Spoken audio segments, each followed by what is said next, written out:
There's a brief video here to demonstrate the issue that I'm having with this new Engel fridge.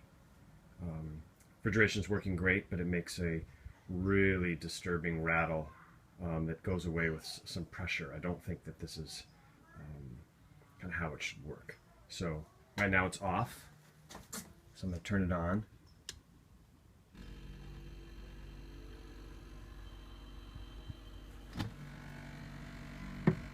So there's this sound, and if I apply just a little bit of pressure right here, it goes away and seems to operate at a more expected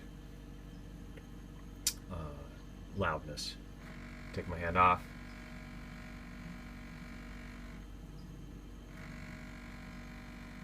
It seems like maybe this part could be taken off and this could be easily solved, but it occurs that there needs to be some screw that's underneath the sticker right here, and I hesitate to go at that sticker and start to do stuff that can't be reversed in fixing it myself.